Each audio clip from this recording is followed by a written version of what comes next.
They say the left hand, it drop mountains. They say the right hand, be slaying dragons. The untouchable True School Sports Empire proudly presents something the boxing games are missing. Hey, what's going on? It's your boy BT, and I came here to talk some boxing with the thousands of True School Sports subscribers.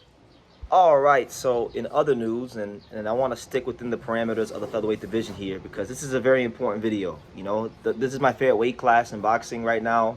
I like a lot of the fighters in this weight class, from the champions all the way to the guys down in the bottom part of the top 15 rankings. You know, it's a very, very deep weight class, a lot of depth, and I'm very excited about the fact that we're going to get to start settling who is really who in this division, right? So Rafael Espinoza, he is a fighter that a lot of boxing fans have rallied around.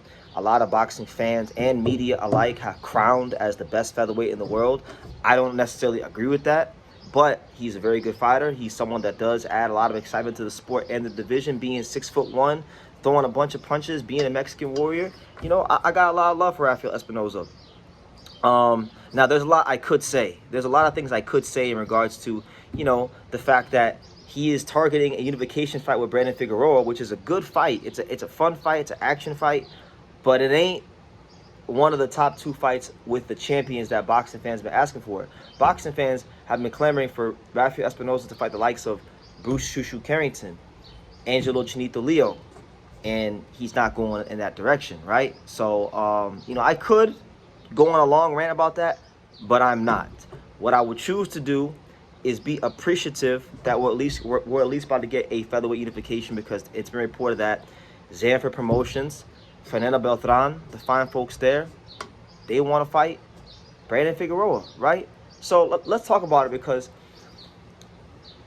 when I had a chance to interview Brandon Figueroa in late February at the Ryan Garcia Mario Barrios card, I asked Brandon, I said, hey, don't you and Espinoza have the same trainer? You know, wouldn't that be a conflict of interest, because you train with Manny Robles, he trains with Manny Robles, and Brandon Figueroa informed me and said, you know what, no, Espinoza doesn't train with him anymore, I don't train with him anymore, so that fight can happen. And it looks like that's a fight that's going to happen, because that's the fight that they're targeting. Now, breaking down the fight, I think, you know, I think you probably have to, I'm not really sure who I'd favor. I feel like a lot of people probably favor Espinoza, but I don't know. I think this fight is actually a very good fight for Brandon, because when you break down Brandon and what Brandon does very well, Brandon is a volume puncher. He wants to get downhill on you. He wants to throw a bunch of combinations. He wants to run the numbers up together. And Rafa hasn't really shown that ability against another volume puncher to, you know, use his size and his length from the outside. So I think it's going to be a fight where you see upwards, if it goes some rounds, you're going to see maybe both these guys touch, you know, 800 plus to 1,000 punches. I think it'll be that kind of fight. I think it'll be an all-action fight. And for this fight, more so than a lot of fights, if it does get done, I think it comes down to who is the better conditioned fighter.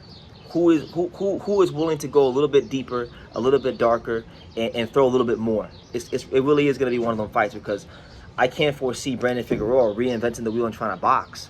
And although Espinoza did show a little bit of boxing ability against Edward Vasquez, he's not fighting Edward Vasquez. Edward Vasquez is a smaller fighter with not a lot of power, who doesn't throw with the kind of volume that Brandon Figueroa is capable of.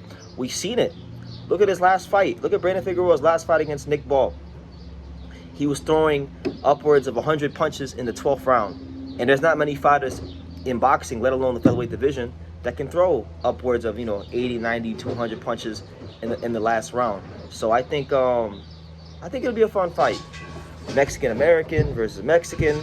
You could do it somewhere like in Texas. I think if they were to do it in Texas or Arizona, the fight would do great business. You know, Espinoza's already fought, and he's headlined a show in Arizona at the Desert Diamond Arena. So I think, logistically speaking, that's kind of the move. That's the play if they're gonna go that route. So is it the top unification that I want in the division? No, it's not.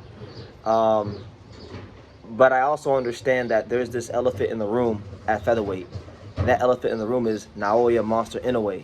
And if he is to be successful, like many people expect, and beat Junto Nakatani May 2nd at the Tokyo Dome, then, you know, if Espinosa is to come through against Brandon Figueroa, which I think he'd be the favorite, that sets up a monster clash between Inoue and Espinosa. And a lot of boxing fans want to see that fight. They want to see Inoue, if he can go up to 126 and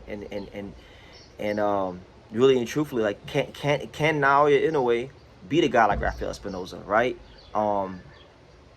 Because a lot of people feel like that because Espinoza's 6'1" and all this kind of stuff, that Inoue can't do anything with him. Now, I don't think that. I don't think that. I think, you know, Espinoza doesn't fight long enough for people to have such a strong opinion on that. That's my opinion. Now, if he was a guy that could mix the ranges up and he could fight on the outside a bit more, I would say yeah. But he's not that fighter. He's never proven to be that fighter. And if you really go study his career, which I have, I know Rafael Espinoza probably better than everybody watching this video, other than maybe people from his own team, if they do come across this video. I've watched every and all Rafael Espinoza fights available on YouTube and the internet, and he hasn't gotten the proper level of experience for an Inoue fight, in my opinion, right? So we'll see how it goes. But the winner of that fight, if it gets done, I see them as being the front runner for like an Inoue fight. And then if Inoue is to beat the winner of that fight, whether it be Figueroa or Espinoza, that already puts Inoue in the driver's seat, being halfway towards undisputed at featherweight, right? Which people want to see him do that. So it's an interesting time for the featherweight division. You know, we'll see how it goes. I know everyone's gonna pick Espinoza, but I think, like I said, it's a very good fight for Brandon Figueroa. It's a very good fight in terms of like what he could do in the volume punching department, because that's all this fight's gonna be. It's gonna be a fight that's about volume punching. So who is the more conditioned fighter? Who is the better fighter? I would still say it's gonna be Espinoza. You know, Figueroa has been in a lot of really good fights. He's been in some wars, but I think Rafa's a bit fresher. I think he's been looked after better by his people, right? And I think, you know, in a fight like that, he's gonna be able to really fight the way he wants to fight. You know, there's a specific way to beat Rafael Espinoza. I mean, I just don't think Brandon Figueroa has the capabilities to do that, you know, in my opinion. But it'll be a good fight. He can outwork him. He can outvolume him. That is his fight. That is his game, so to speak. So I'll give him that kind of chance. But I'll lean towards Espinoza. Good fight, you know, WBA, WBO unification fight. And then obviously if they fight, then that would mean, in terms of logistics and logic, that the other featherweight unification could be Angelo Leo versus Bruce Carrington, which if it did get made, I'd be over the moon about it, because it'd be a great fight for boxing. But leave your comments down below, guys. What do you think about, like, Rafa against the Heartbreaker? What do you make of this unification fight? And what do you think about Inoue stylistically against the winner of that fight? Leave your comments down below. Thank you for watching True School Sports. Thank you for watching another video on the untouchable True School Sports empire, the home of boxing. We're on the road to 100,000 subscribers, guys. So help us keep being great. Help us keep pushing out that real boxing content for the fine folks all around the world. And make sure you jab, you hook, you Mike Tyson, you Mayweather that subscribe button. Pops, show them how do they gotta hit the subscribe button. Pop, pop, pop.